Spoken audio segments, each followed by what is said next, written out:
Joining me today, I am very pleased to welcome back Jeffrey Christian, Managing Partner of CPM Group, to the Northern Miner Podcast. Jeffrey, welcome back.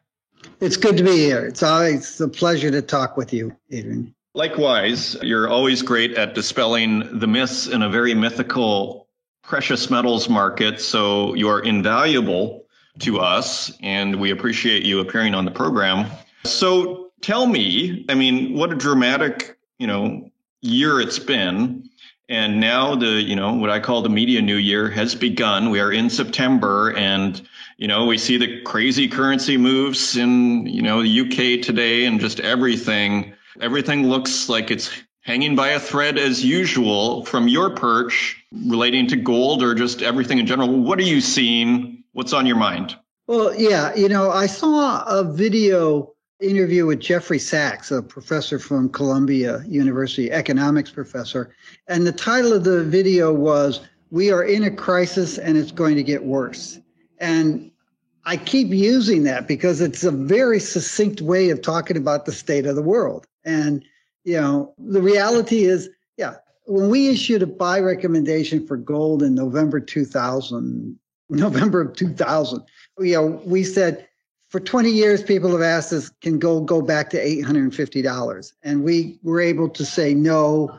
Well, what we said was, if you see a world as chaotic as it was in 78, 79, 80, when the price went to $850 with 14% inflation and 21% interest rates and Soviet troops in Afghanistan and a quadrupling of oil prices and the deepest recession since World War II, et cetera, et cetera, et cetera, then I will grant you $850 an ounce. In November of 2000, we issued a buy recommendation. We said, we think that the next several decades will be more stressful economically and politically and in terms of the financial markets than those 3 years in 1979, 78 to 1980. And we think the gold price will blow past $850 and stay high for a long time.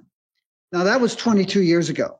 We're talking about the here and now, you and I. We're talking about 2022. But the reality is that we are 22 years into a period of greater uncertainty politically, economically, and in terms of financial market stability. It's funny because Alan Greenspan wrote some memoirs several years ago, and he titled it The Age of Turbulence. And I mentioned to him that his tenure at the Fed from mid-80s, 1987 until 2006 or so, was probably the least turbulent period economically in history. And he said, well, it seemed turbulent to me. But we are in a turbulent period of time with great uncertainty, and a lot of things are changing. And this is going to continue for decades to come. And right now in 2022, we're in a cusp of a cyclical change in the economic and political sphere. So we were bumping along in the post-Great Recession, global financial crisis recovery period. And then the pandemic threw everything in the hopper. And then in 2021, we started coming out. And now we're living with the consequences of 2020, 2021. At the same time, you have political problems. You have the Russian invasion of Ukraine. You have Putin sort of looking at his political mortality, which is why he invaded Ukraine now rather than at any point over the previous 22 years was, hey, I took power in 2021 saying that I was going to rebuild the Soviet empire, and it's 2022 and I haven't done any of it. And in fact, the Soviet empire is falling apart. You've got Tajikistan and Kyrgyzstan fighting. You've got Azerbaijan and Armenia worse. You've got Russian-inspired protests in Moldavia, threatening to divide that country. He hasn't done too well trying to rebuild the Soviet Union. And then you have other changes. You have changes in the EU. You had the Italian election yesterday. You have major issues in the United Kingdom, the United States, China. The world's in flux. And I've spent a lot of time this year saying, answering people who say, why are gold prices not rising and why are gold prices so low?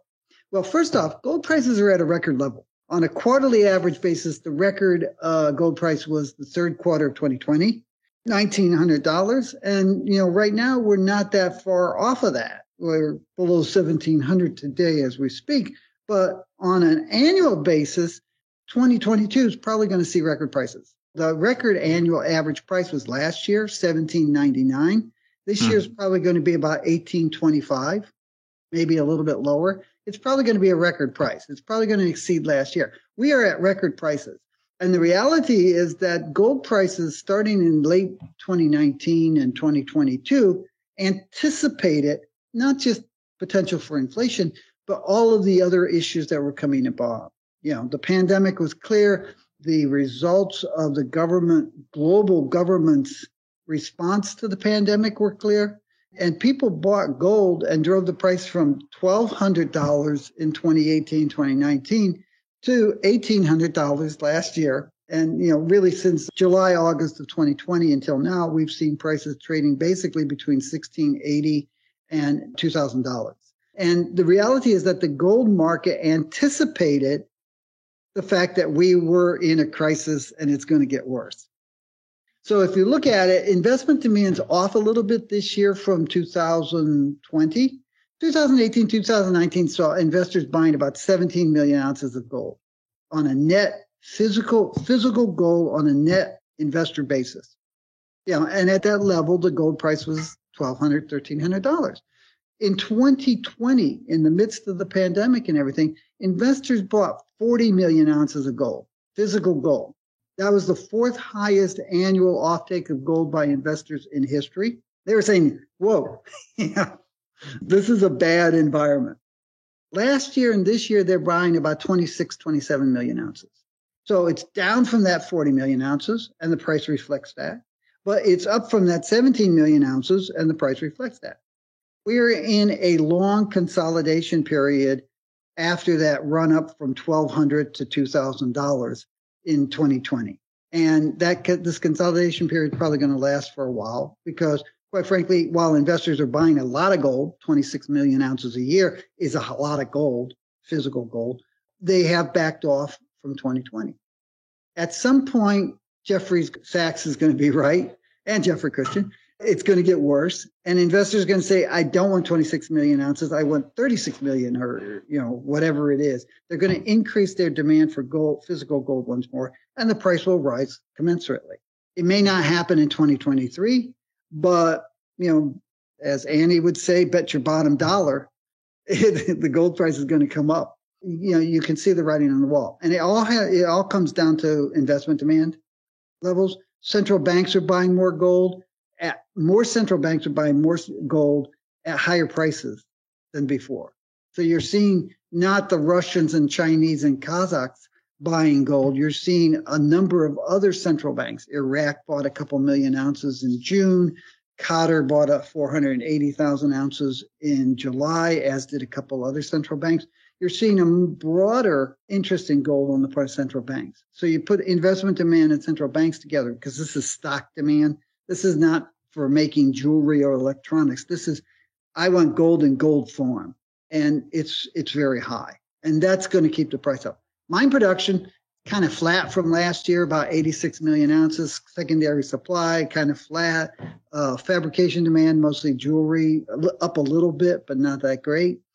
So it really comes down to what do investors think about the world and what do they think their worldview means for their appetite for gold. Well, it's so interesting what you're saying here about, like, a lot of people, as you rightly point out, say, why hasn't gold performed?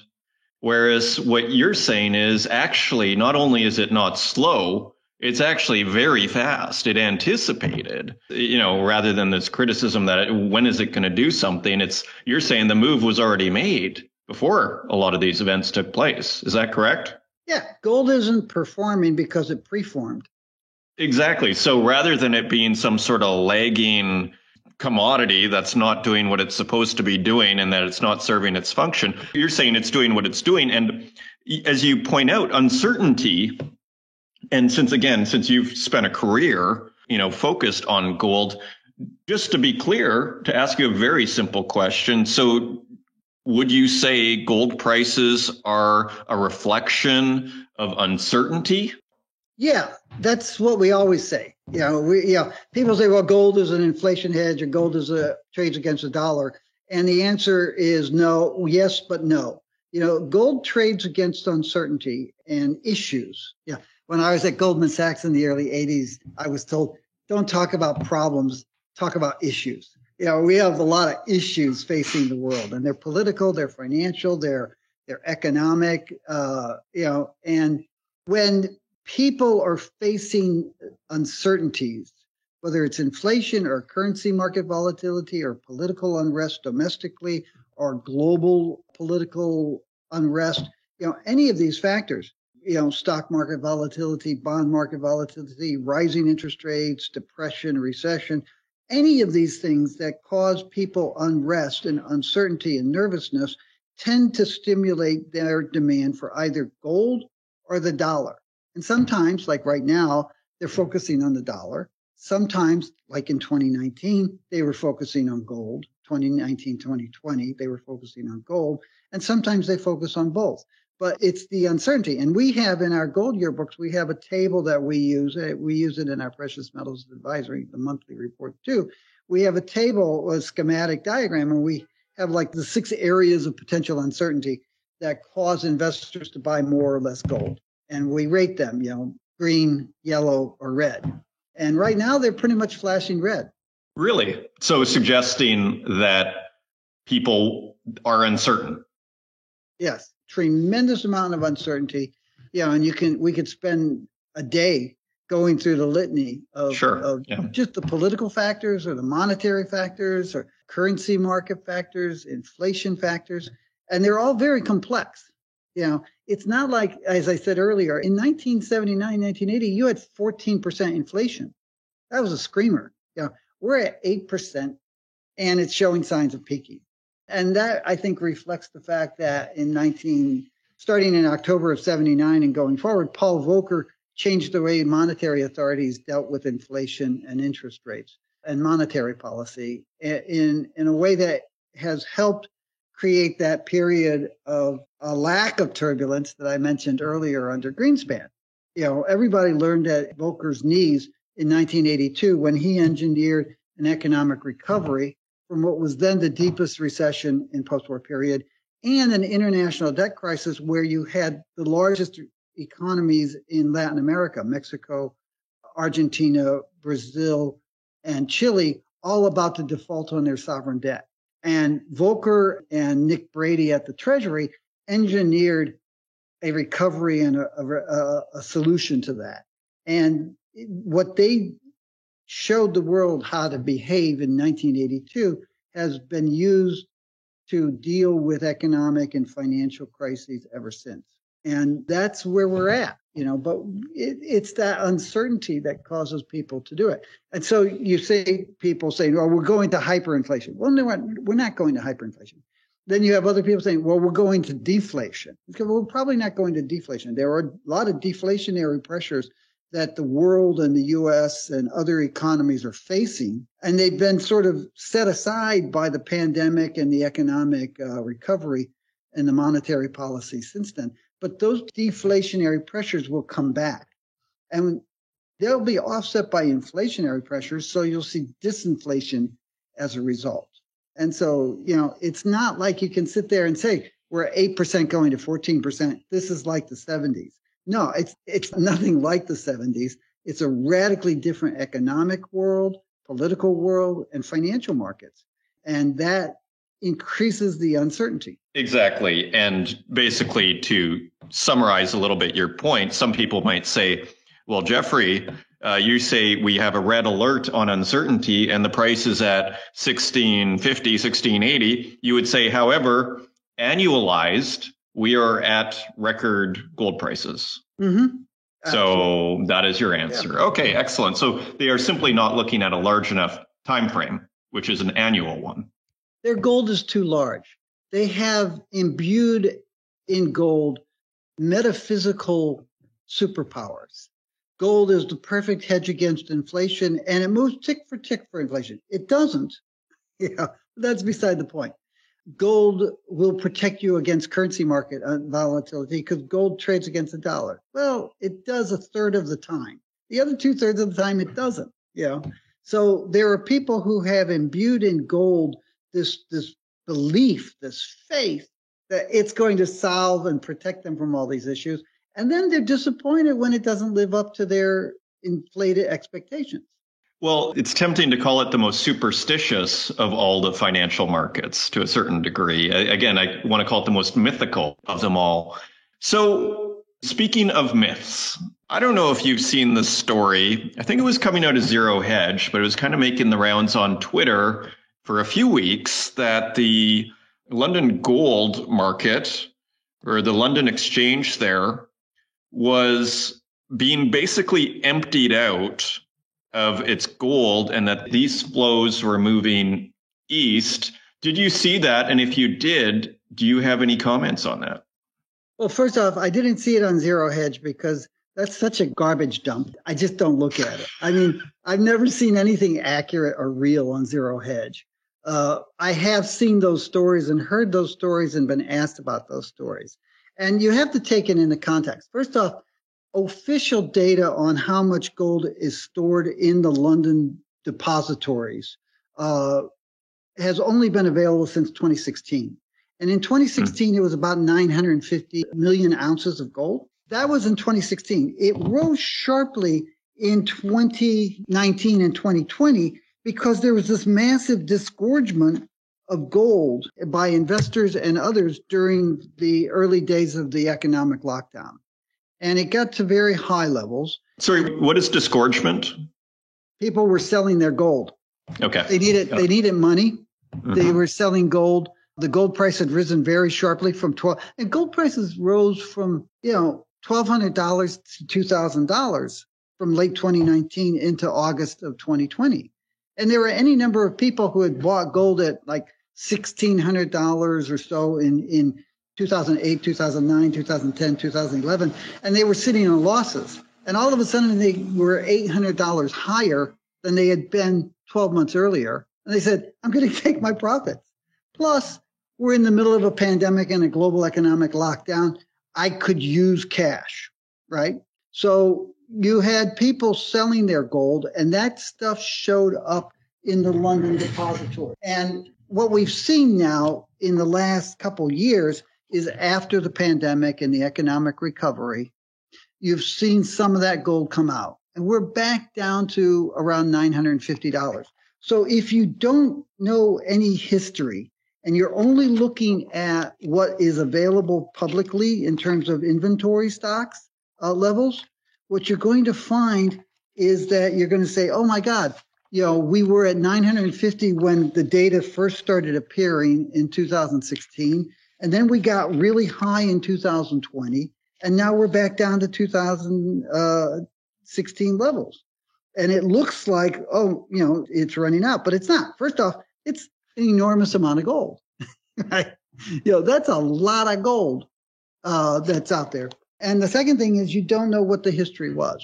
So, gold inventories have fallen in the depositories in London. Some of that stuff has, in fact, gone to Asia, but the reality is that a lot of it's gone all over the place. Some of it has gone off into jewelry demand, and some of it's gone off into Western demand. And you haven't necessarily seen that.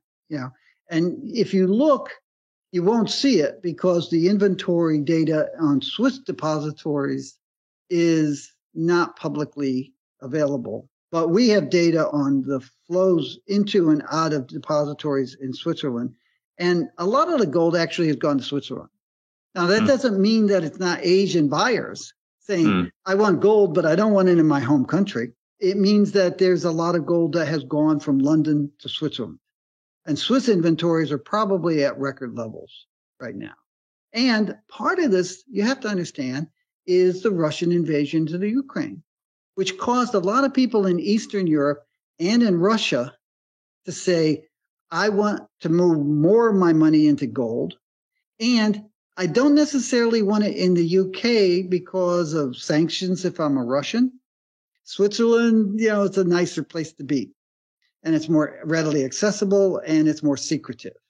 So Part of that gold that has come out of London has gone to Switzerland where it's not showing. But, because the gold market is so secretive and opaque, people don't see that necessarily. So the commentators on Zero Hedge or other dark parts of the YouTube, will sit there and say, well, it must be going to China because the Chinese are smart and British people are stupid, But there's no basis for that. Yeah. Fascinating. Well, on this tip too, you hear of, I don't know if you've heard, like on this myth conspiracy tip, have you heard of these, like, this idea that the BRICS are all kind of trying to get together their currency and that the central banks, you're mentioning like Iraq, and that these sort of smaller central banks from the so-called global south are accumulating gold in preparation of, some kind of BRIC currency type thing. What do you make of that kind of claim? That's a pipe dream of gold conspiracy theorists. Yeah. The only person who are talking about, the only person who's talking about some replacement for the London gold market is Putin. And we've done some videos recently on our weekly, or biweekly videos where we've pointed out that if you look at it, first off, the amount of gold that central banks hold is relatively small. And if you look at a lot of central banks like Iraq or Qatar or other emerging and what's now called emerging and frontier nations, what you find is that they don't have a lot of gold. And the gold that they do have is a very small percentage of their foreign exchange reserves or their monetary reserves. And, if you look at it, gold represents 10% of monetary reserves on a central bank basis. That's aggregate. And most of that gold is held by industrialized countries that used gold for trading purposes during the Bretton Woods period and earlier. So you had a lot of gold that was transferring between the European industrialized nations, the United States, Canada, Australia, and Japan prior to 1971. And most of the gold that central banks own are owned by those countries. And other countries like Iraq or Qatar, they were not big trading entities prior to 1971. So they did not build up gold inventories. Most of their monetary reserves are in US dollars. In terms of foreign exchange, 60% of the world's foreign exchange reserves held by central banks are in US dollars. 2.9% are in Chinese yuan. And no one holds rubles as their foreign exchange reserves. There's $0 in foreign exchange reserves in rubles. Yeah. So you've got a financial system where you've got countries saying, okay, I've got 99% of my wealth, my foreign exchange, my monetary reserves in currencies, mostly in the US dollar. So it's time for me to diversify away. And what you find is over the last 20, 30 years, it's been very hard to diversify away from the dollar because you need those dollars to finance your international trade. Now, central banks, I've been working with central banks since 1981. I was studying them prior to that in the 70s, which is why I was working for them with them in 1981. Central banks have been talking about what's going to be the next or the future international currency regime since the 70s. We floated currencies in 1971. We got rid of what they called the dirty float in 1973, 74. And the dollar went from being the de jure reserve currency to the de facto reserve currency. And there's this massive amount of dollars representing the float, not just in central banks, by the way. Private sector financial wealth, estimated 75 to 80% of it is in US dollars globally. Yeah. So the dollar is the liquid market, which is one of the reasons why people go to the dollar during times of uncertainty. And so some of these central banks have been saying, for 40, 50 years, ultimately we'll have a new international currency regime and we'll move to something, but it's going to take a long, long time. And we've been talking about it for 40 years, and it's probably going to take another 40 years. In the meantime, there are certain economic and political issues that suggest that the dollar may actually find itself the de facto reserve currency for a much longer time than people thought, partly because there's such an enormous float. To move away from the dollar would be hyperinflationary for those countries whose currencies you're moving to, because they'd have to massively increase their currency in circulation, which would have inflationary consequences for them, which is one of the reasons why you haven't seen that.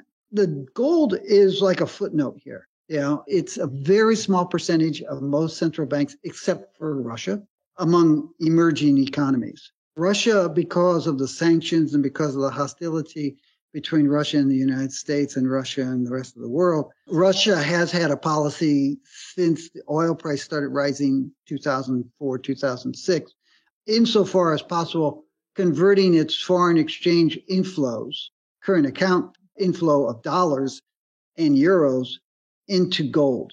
So they have increased their percentage of their monetary reserves in gold significantly. Other central banks, they've been buying a lot of gold, and it's a lot of gold for the gold market, but it's a very small percentage of their monetary reserves that they're buying. So they're diversifying their reserves insofar as they can.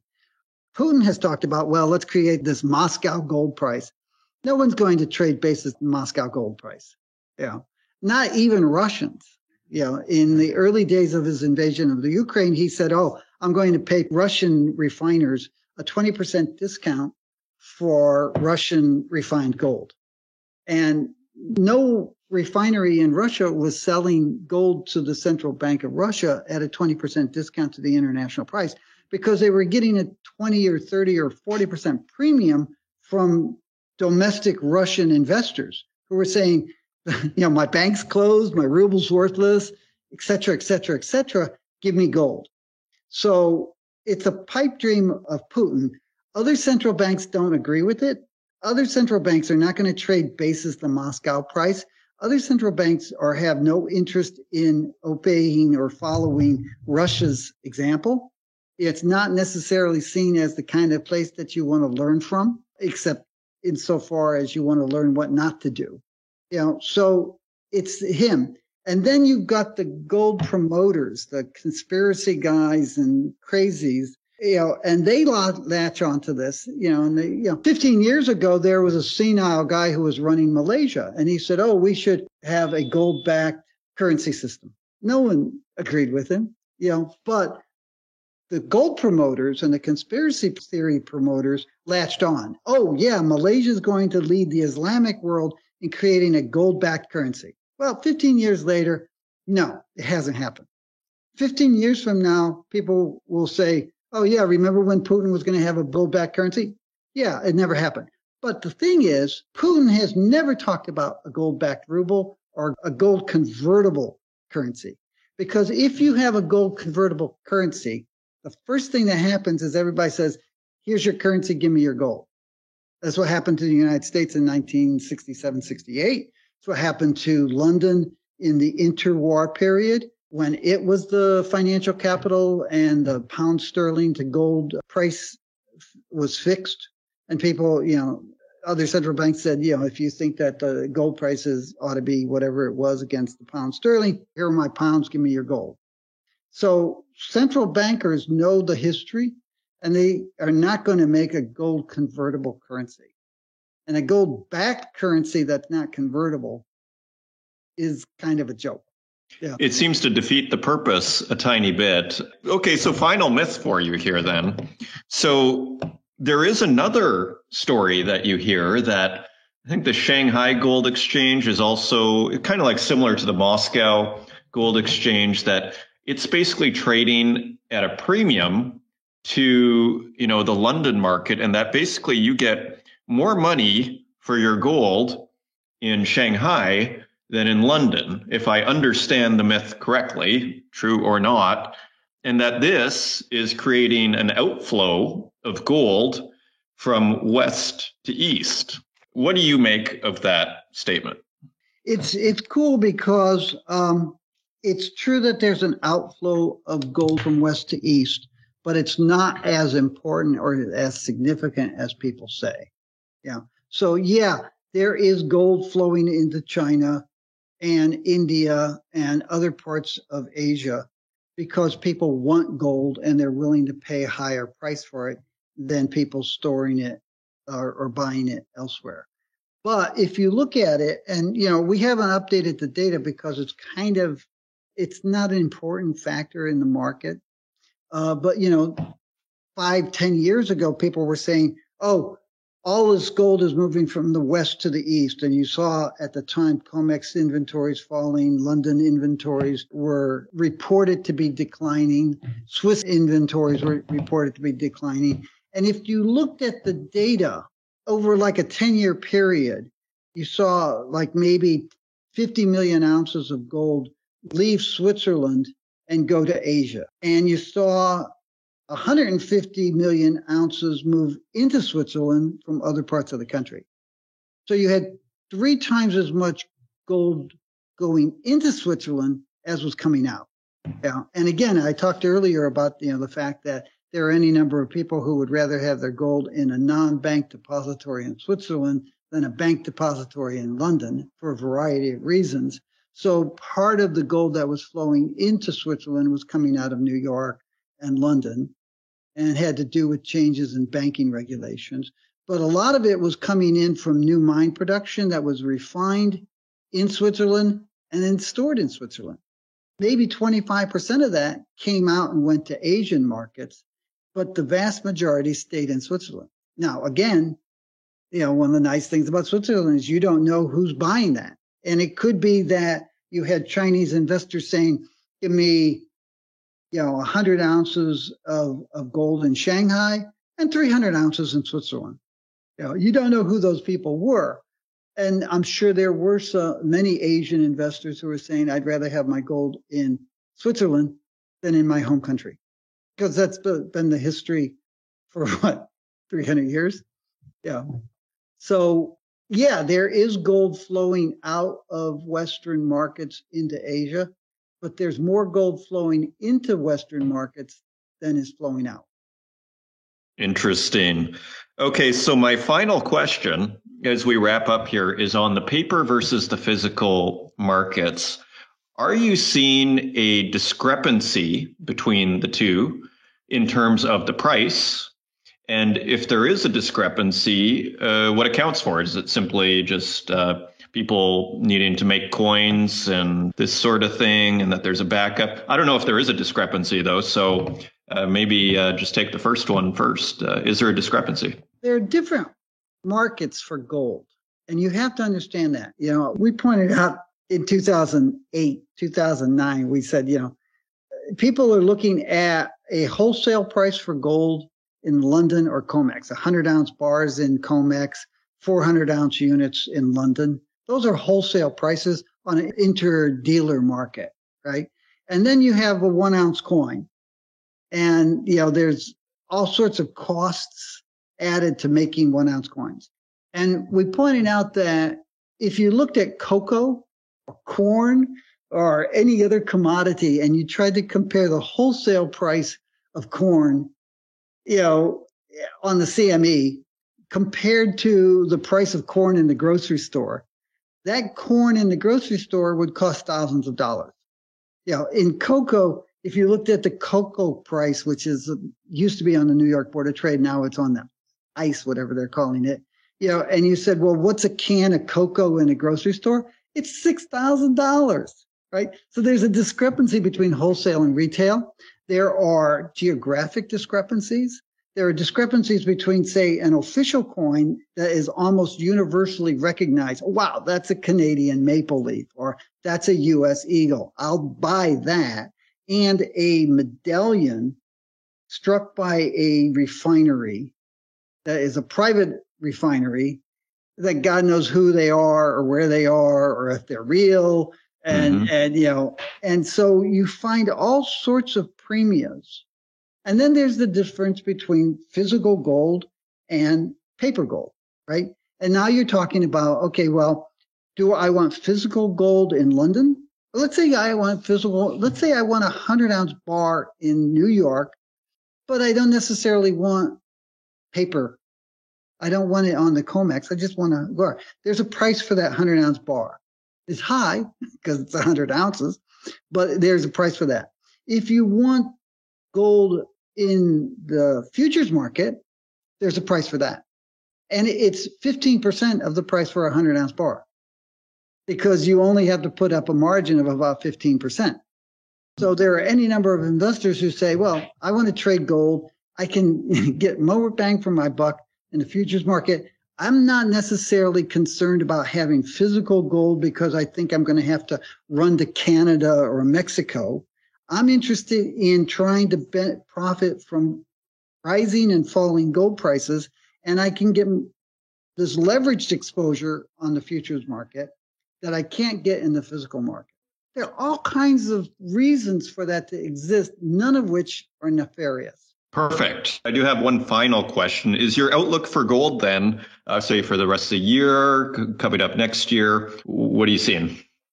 Well, right now you've seen the gold price spike down. There are several factors that could cause the gold price to stay weak for the next month or two. You have the Chinese Communist Party Congress coming up in mid-October. You have the U.S. election coming up in early November. And then you have the ongoing problems in Russia. And, as we're speaking, and for the last week or two now, you've seen a lot of speculation about what's going to happen to Vladimir Putin's career. And there are issues there. Depending on what happens at the Chinese Party Congress, the U.S. election, and Russian domestic politics and the war in Ukraine, the gold price could actually spike down because you could have some changes that reduce the uncertainty politically in each of those markets that could be seen as a relaxation of problems or issues, or they could get worse. So, we're going to go either way. So we're telling people our trade recommendations we issued on gold and silver on Friday were stand aside, because while the prices have fallen very low, we thought gold could get to 1650 at, it's 1652 as we speak, but it got down to 1633 this morning on the COMEX. Paper gold, unrealistic. We had thought the price could get down as low as 1650. And so it got to 1650 on Friday, and we said, yeah, it kind of looks like a good price to buy, but we would stand aside because you can make an argument that it's going to go back to 18 or 1760. But you can also make an argument that if one or more of these things represent a relaxation of tensions, you could see further weakness. And the fact of the matter is that the gold price and the silver price on last week fell in line with stocks and bonds and currencies and other commodities. So the price weakness was not related to any fundamentals or any conspiracy to suppress the gold and silver prices. It was reflecting broader economic and financial issues and a relaxation of concerns about them. So our view is gold price could be weak the next month or so.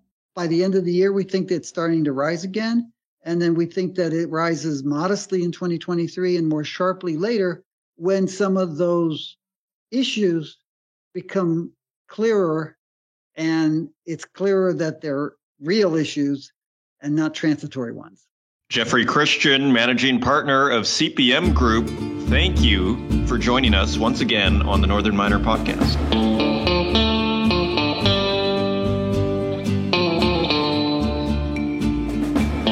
And that is why we bring Jeffrey Christian on to help dispel the myths and temper our imaginations over here. So we thank him again for joining us. And do not delay. The Global Mining Symposium starts September 28th and goes to the 29th. And you can register your interest for free at events.northernminer.com. You're able to message in your questions, interact with the guests, and more. I will have an interview on Thursday, and I am very much looking forward to attending. If you want to help out the podcast, leave us a review in the Apple Podcast directory, share it with your friends, and until next week, take care.